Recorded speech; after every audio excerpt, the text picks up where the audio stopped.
just got done doing this oil crossover piece here. That right there. Anyway, I got that from Riff Diesel. Fit good. It takes about I don't know, half hour, 45 minutes or so. It's not very long. Not real hard to do. Couple wrenches. So I'll let you know how it works out. I started it up. They said it was supposed to be quieter and idle, but I didn't really notice anything. So I don't know. I'll give it a couple days and see what it does. This is the other thing that's coming for the truck. It is the core support. So I've got this. It's gotten painted. So now we're about ready to start tearing the front of the truck off so we can put this core support on there.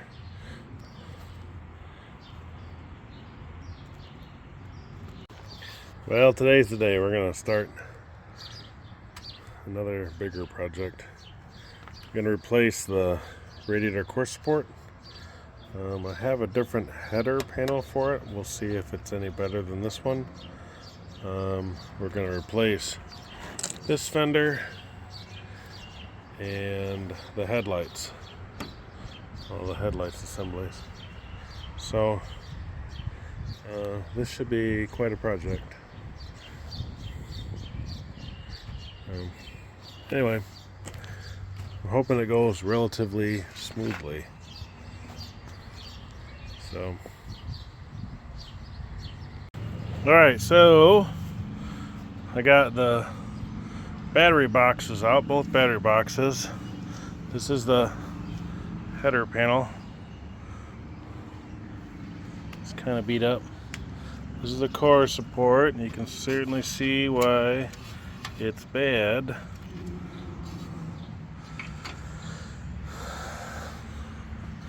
And this side is hammered something fierce. Anyway, so now I'll work on getting all this out. Get the core support out. And then get the fender off. The bags up here just have screws in them for each component. So, yeah. Anyway. Yeah, pretty cool.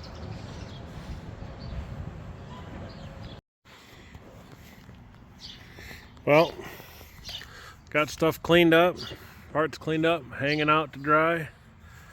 Turned out pretty good. That's the center section, holds the hood latch parts.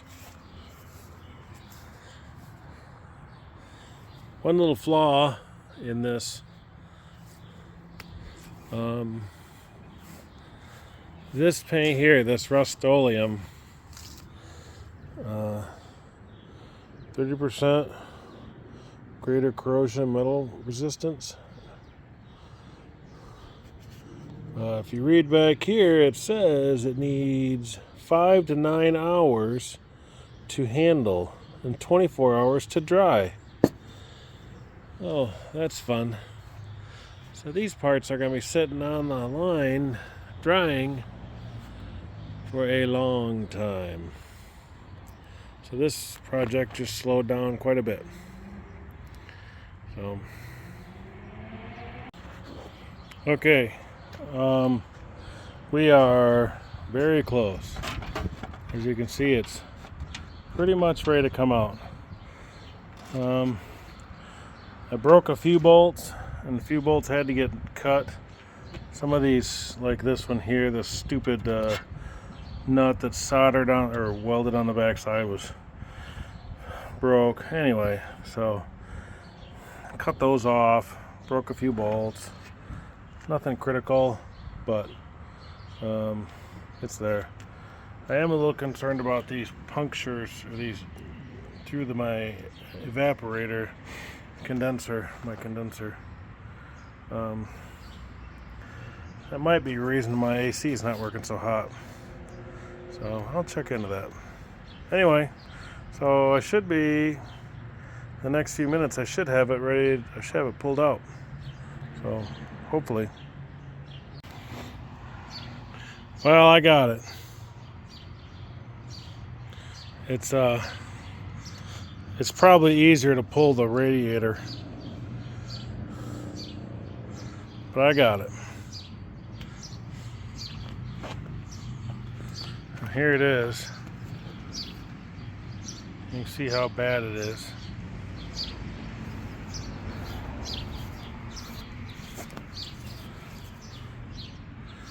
And the new one.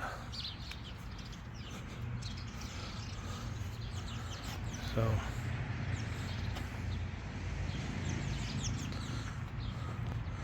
I think I might be done for the day, and then I got new bushings, but I think I might start tomorrow. Clean up. Maybe I'll paint a little bit and call her a day. Anyway, still gotta pull that fender. Not much really there. So it's coming. Yep, got the course board out. Got the new one ready to go in. New bushings. Painted where the bushings go, so it looks good. This fender's gonna come off and finally put the other fender on. So yeah, it's gonna be nice. It's gonna be real nice. So, yep. Well, I got the fender off. Figured out that, so this is the mount, the frame mount. See that big hole? It's not supposed to be there. So there's an insert or a piece that's supposed to be in there. So I gotta fix that. I'm not going all this way to not fix it right. Anyway, got the fender off. Fender well is clean. I'm gonna blow it off real quick. See all that dirt right there? That came out of that vent right there. It was full, plugged full. Anyway, so you might want to check on that if you get the fender off. So that'll probably help out the interior of your truck too. Anyway, so now my truck looks horrible. It's gonna have to sit here for a couple days.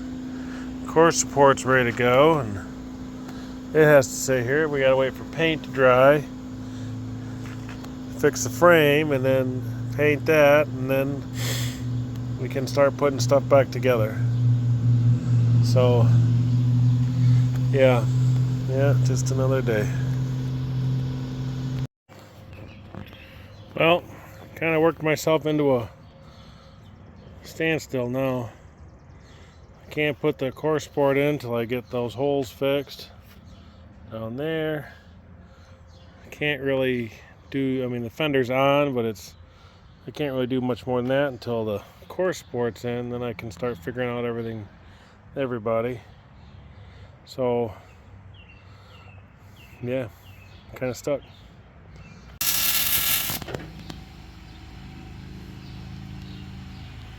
Turning colors. Nice.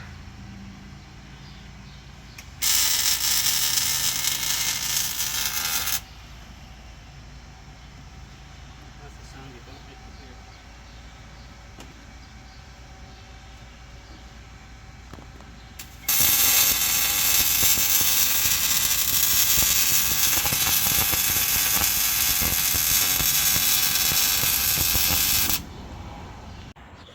All right, well, it's coming back together.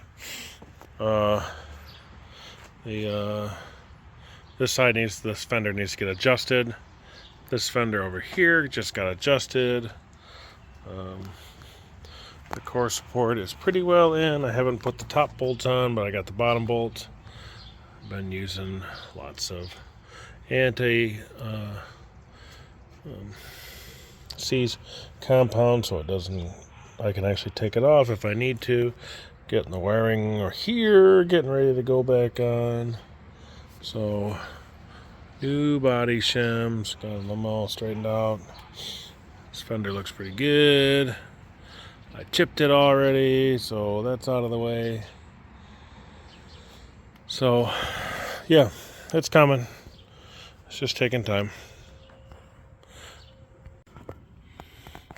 Alright, well, it's been a while between rain and I had to put a new roof on my house. I got the new headlights in. This is actually a different header panel.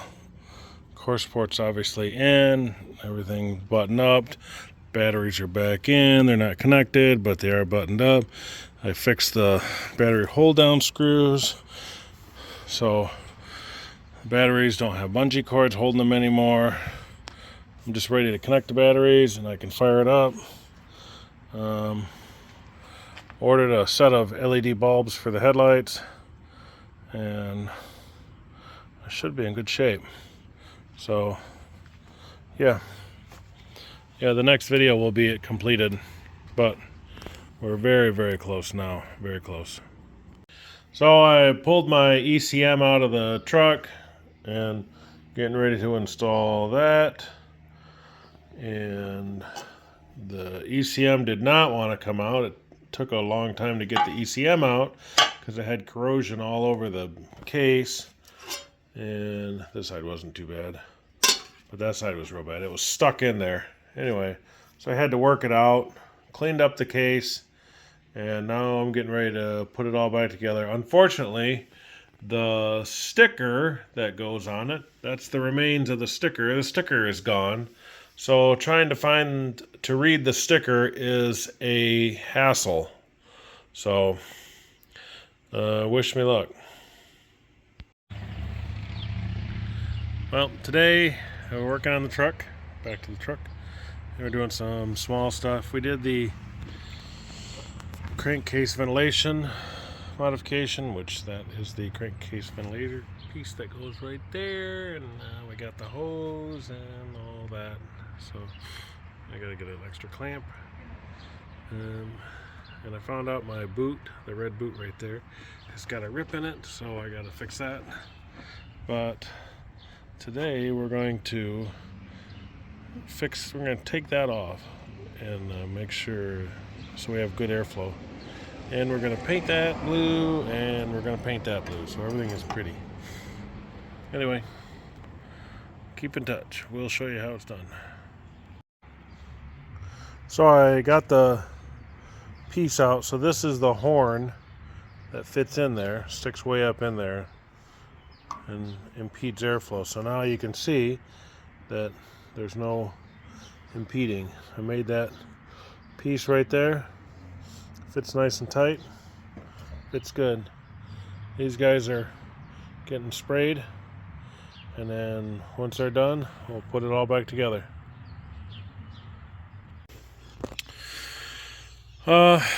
Just a last little snippet for this particular video.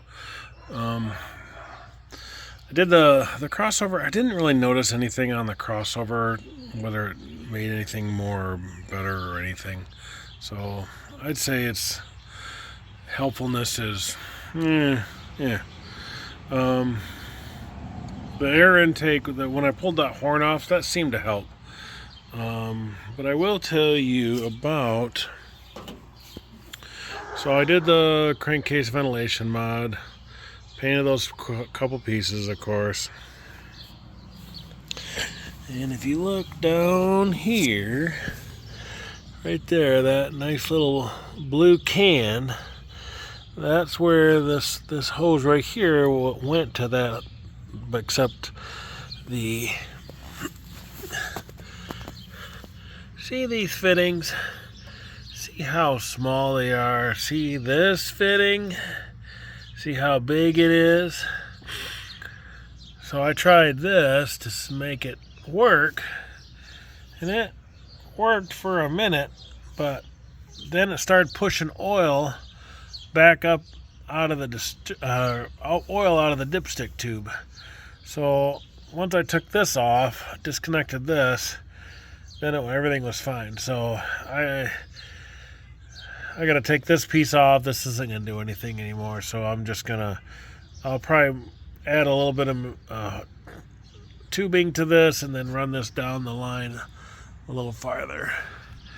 But keep that in mind when you do a crankcase ventilation. The size of that tubing, that makes a difference. And you're going to want to make sure it's right.